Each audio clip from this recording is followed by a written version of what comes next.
Next, we've got Forgotten History, the Romani Gypsy Migration from India to Europe by Haute Compass. When you think of medieval Europe, you probably think of a scene like this. But what if I told you that late medieval Europe was absolutely chock full of Indians? That's right, meet the Romani or Gypsies, the itinerant peoples of Europe. Here's the thing, they're originally from India. Okay. Romani have long been seen as outsiders and outcasts in Europe. Due to their communal insularity and itinerant culture, they have often been stereotyped as thieves, fortune tellers, and mystics, and sometimes even Fortune spies. tellers. Europeans struggled to figure out how these groups fit into their increasingly centralized, industrialized societies. Heretic. It didn't help that Romani were outwardly very different. They had dark skin, silky black hair, unique clothes, and embraced religious traditions that were alien to Europe. And so the Europeans gave them an exotic identity, a foreign mystique. But their ignorance wasn't entirely incorrect. Romani themselves recognized that they were not originally from Europe. Famously, one tradition placed their ancestors in ancient Egypt, which gave rise to the controversial term gypsy. But the narrative was incomplete until finally there was a breakthrough. In the 18th and 19th centuries, new linguistic analysis revealed the truth, a truth that has since been confirmed by genetic studies. The Gypsies are Indian, and they migrated from India to Europe nearly 1,000 years ago. These migrations were a response to I thought the word gypsy just meant someone, like I didn't know it referred to a specific group of people. I thought it was just a term for like people who just kind of travel and don't really like settle in an house and stuff like that. Huh? Like just people who more or less live by traveling and making camp in the forest and stuff like that. I thought that was just a term to describe that. catastrophic upheavals in the Indian subcontinent due to Muslim invasion, first Arab and then Turkic. And so it's in India where we'll begin our exploration. The Romani are comprised of distinct communities, each of which have their own unique history. Today, our narrative will follow two main groups in Europe, the Roma and the Sinti. I thought the Romani were from Romania. The origins of the Sinti. In the 7th and 8th centuries, the Rashidun and Umayyad caliphates rapidly expanded Muslim territory through conquest, sweeping through the Middle East, North Africa, and Sassanid Persia. Eventually, the Umayyads reached the western edge of the Indian subcontinent. India was quite a prize. It was prosperous, populous, and best of all, full of non-believers. This was perfect for the Umayyads who wanted to rule over as many non-believers as possible. You heard that right. Through the imposition of a jizya tax on non-Muslims, the Umayyads cultivated a privileged Arab aristocracy. Conversion to Islam was limited through clan association requirements and other restrictions. After all, if there were too many Muslims, tax revenues would decrease. Fun fact, historians estimate that in the mid-8th century, only 8 to 10% of the caliphate's population was actually Muslim. Okay, that's interesting. The Umayyads launched a series of brutal campaigns into the subcontinent, intending to take all of India for themselves. But they didn't expect such a fierce, coordinated, and relentless resistance. By the 740s, they had been routed by an unlikely alliance of Rajputs and South Indian Chalukyas. The Umayyads may have been repulsed, but early on they managed to capture Sindh, a prosperous cosmopolitan region in the northwest. Let me be clear, the takeover was disastrous for the people of Sindh. During the invasion, the Umayyads destroyed cities, farmland, and infrastructure. As if that wasn't bad enough, hundreds of thousands of locals were enslaved and sent to the bustling slave markets of the Middle East. Severe drought struck the region, and because so much farmland and infrastructure had been destroyed by the invaders, millions starved. Under difficult circumstances, migration is expected, predictable.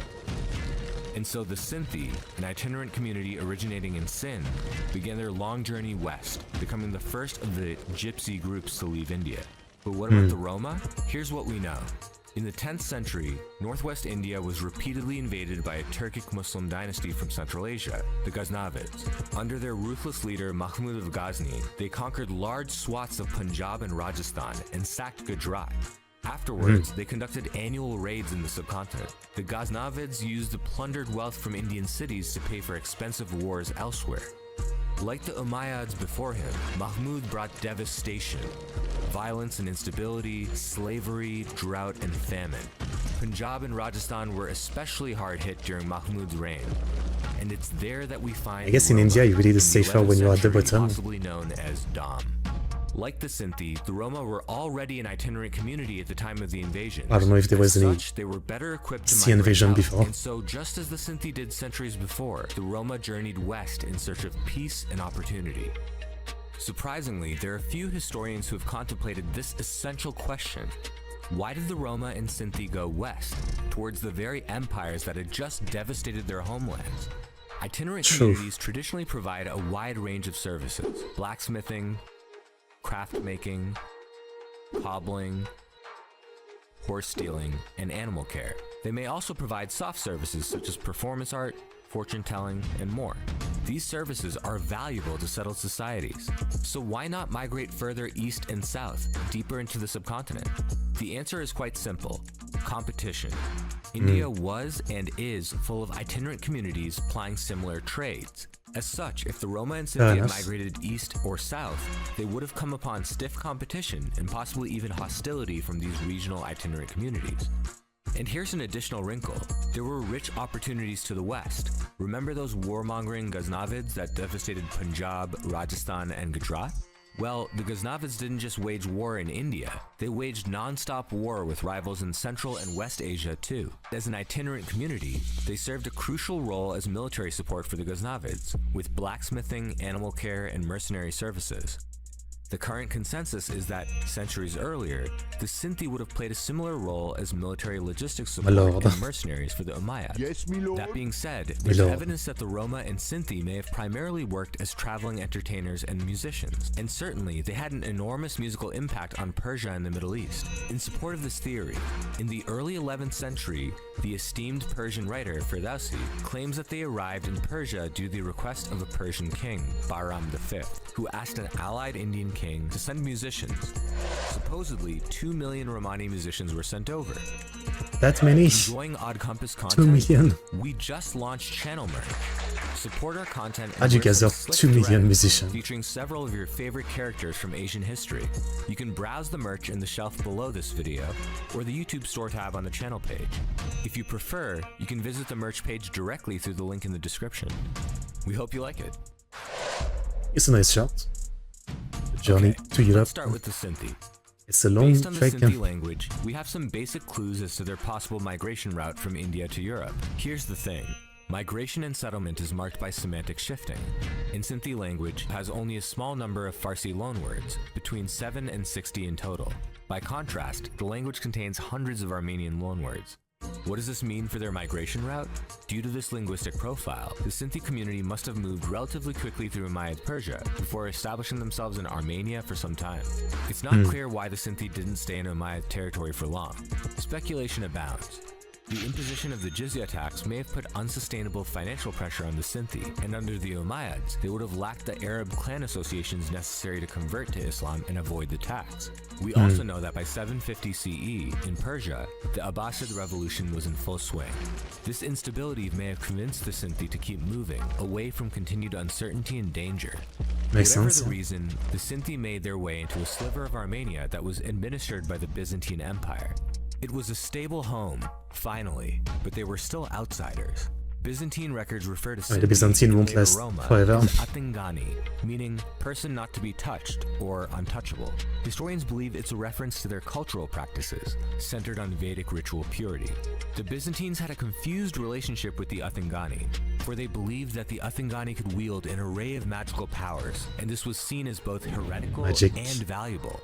Thus, the Byzantine Emperor Nicephorus turned to the Sinti in 803 CE for assistance in suppressing a rebellion. According to the chronicler of these events, the migrant Sinti performed a ritual animal sacrifice and cast magic spells against the enemy. Since he was successful in suppressing the rebellion, Nicephorus was greatly pleased with the Sinti, and he showered them with favors and support. The religious Coincidence? establishment disagreed with this decision to reward the Athingani for their heretical magic, finding it opposed to the beliefs of the Orthodox Church. And though it Didn't was you their already home make for me watch this video centuries, the one Sinti time, didn't sir? move on from the Armenian portion I feel like of that the was maybe the Byzantine first video you Empire ever due to requested rampant on me. socioeconomic pressure I'll check, but I or think so. violent incursions in the borderlands. By the late 10th century, some Sinti splinter groups had entered the Balkans, Crete, Thrace, and peninsular Greece. And by the 14th century CE, the Sinti began to spread deeper into Europe. Soon enough, they established themselves in a variety of countries: Germany, Italy, France, and Spain. But okay, let's return to India to catch up with the Roma. The Roma left Punjab or Rajasthan in the late 10th century. As we discussed, they likely provided military support to the Ghaznavids in the initial decades of migration, and eventually found their way into Ghaznavid Persia. Roma groups established deep connections in medieval Persia. In fact, Iran today contains millions of Roma, where they were and are known as Lori. In Persia, many Roma stayed behind and made it their long-term home. The Roma groups that stayed behind in Persia had converted or would eventually convert to Islam. In this era, conversion was easy and encouraged, and under the Ghaznavids, there would have been much pressure to convert, both financially and politically. But even after conversion, the Roma's lax and paganistic religious practices have been the subject of much criticism in the broader Islamic world. I do think the first video you sent me was right online, but I can't remember. Beyond Persia. I guess it was into the documentary. Centuries before them, they would discover fresh opportunity in the Byzantine Empire. Quick note, around this time, some Roma splintered off even further and established themselves in the Levant and North Africa. Under the Byzantines, the Roma converted to Christianity, just like the Sinti who arrived centuries before. As usual, however, their religious practice was out of step with the mainstream and included many Vedic Indian elements. Records indicate that they maintained systems of ritual purity and a form of caste subdivision, and these practices continue into the modern day. The Roma had a somewhat tense relationship with the Byzantines. Like the Sinti, they were also considered Athingani. A majority of Byzantine writings referencing the Athingani are critical of them, and there were many social and legal restrictions imposed on them. That being said, exemplary Roma could attain high positions, and there are records proving that a few had even obtained imperial titles. As with the Sinti, it's not 100% clear why the Roma continued to migrate west. However, most historians have pointed to the meteoric rise of the Ottomans in the 14th century. Under the Ottomans, the Roma would have been subject to conversion pressure and a jizya tax if they didn't convert. Sound familiar? As per usual, the jizya tax would have been oppressive for a group that already struggled to pay taxes, but that doesn't mean all Roma left Ottoman territory. In fact, many Roma simply converted and assimilated into Turkish culture to avoid paying the tax. In any case, with the Ottomans rapidly expanding to cover the territory once ruled by the Byzantines, large numbers of Roma migrated into the Peloponnesus, following in the footsteps of the earlier Sinti. Today, there are extensive records of Roma settlement near cities like Methoni. This migration was once beneficial to native Europeans. Where is this? Consider the Venetian city of Napoleon. From the record, we're told about the installation of John the Gypsy as military leader of the city. In exchange for the right to live in this area, the Roma were expected to provide military assistance against Ottoman attack. By the late 14th century, the Peloponnesus was regularly targeted by Ottoman raids. This continued for more than 100 years. The Ottomans were severe in their brutality. In Methoni, for example, records indicate that the Ottomans beheaded every male above the age of 10 and enslaved the rest. Exhausted by the threat of the Ottomans, the Roma migrated deeper into the heart of Europe. The Roma spread in every direction, to Poland and Romania, Austria and Hungary, Germany, France, Italy, Spain, England, and even Scandinavia. But both the Roma and the Sinti were about to receive a very nasty welcome. Roma and Sinti were severely abused by the Europeans. Here's a brief sampling. Roma were routinely enslaved. The earliest surviving record of a slave transaction for Roma is from 1385, when 40 families were gifted as slaves to a monastery in Wallachia. During the reign of Maria Theresa, government authorities removed Romani children from their families and put them in non-Romani homes. To right this wrong, Romani took back their children and escaped to other countries.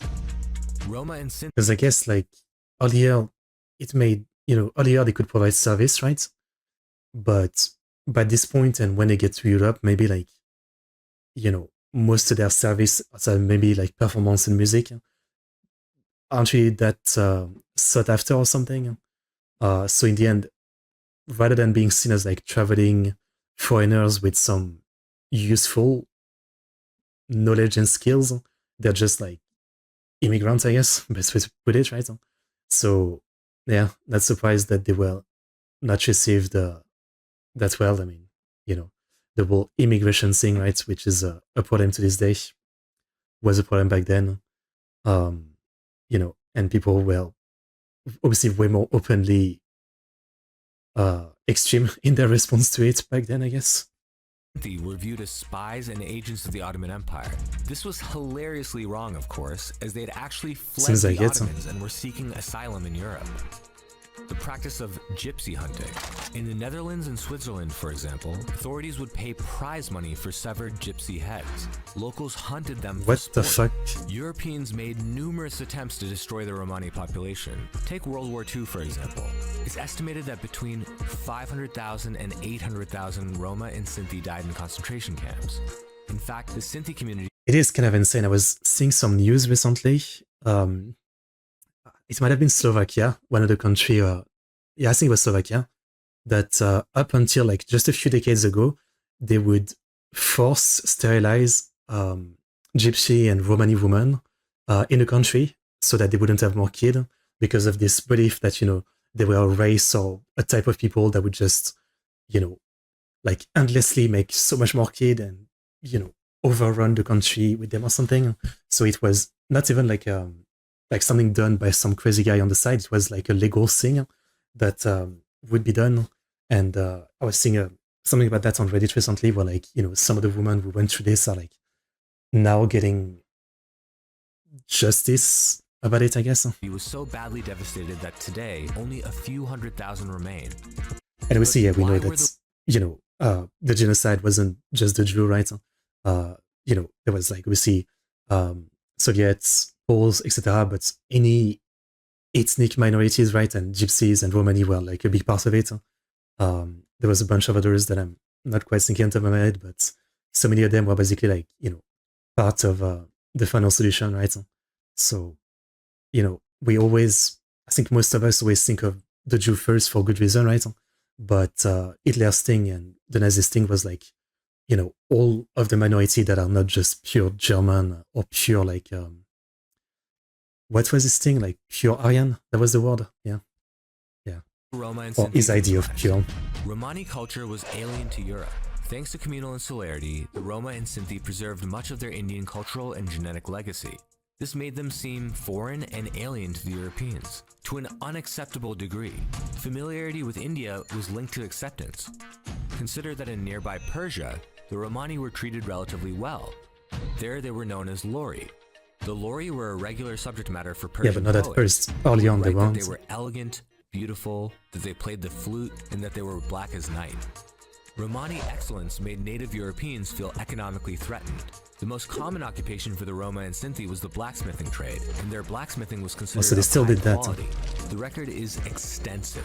As per Jacques Lesage in 1518, there we saw a blacksmith who produces nails and horseshoes, with forges right on the street. There are so many Romani people who pursue this profession, and they are so skillful that it seems unbelievable. And so European guilds took action. They claimed that the Romani were responsible for smithing the nails used to crucify Jesus. Romani blacksmithing was suddenly seen as problematic. It had come to be associated with the devil's work. Itinerancy is a universally shunned practice. Even in India, itinerant communities have historically been treated with suspicion. That being said, they've been treated much better than the Romani in Europe. To settled peoples, itinerants are outsiders and are easy to blame for crimes. After all, if you've stolen your neighbor's valuables, you can just pin it on the group of itinerants who passed through your village for a few days. And though at times the itinerant lifestyle has been admired, mostly it was viewed as worrisome and even damaging to society. I mean, it's just like the eternal fear of stranger, right? It's saying throughout the story, but, you know, you live in a small village or in place, you know, even one new person moving in, at first you're going to be sus of them. I guess it's been like that for a lot of history. So when you have like people with waltzing, like, you know, a group of people with waltzing is constantly like coming into town and village for a little bit and then leaving. Yeah, of course, a lot of people are going to be suspicious. Now, obviously, you know, that's as far as it should go. They shouldn't be more than just being suspicious. If you know, blame everything on them and use violence and all that, that's where you go too far, right? One Franciscan monk saw Roma outside of a city's gates. He noted, "Surely they must be damned by God to live like this." And now you know. Now I know that they are damned by God. Okay, interesting. Again, I always thought that Gypsy was a word for traveling people, and Romani was just people from Romania who migrated elsewhere. Yeah. So fair enough. I guess I learned something today. Well, we learned a lot of things today. That's what we do on this stream. We learn things. Let's go. Very interesting. I don't know much more to say about this. I guess I just got, like the words that I thought meant this. Now I know meant actually this. That's probably the most I can say. Here's a link. Rather interesting.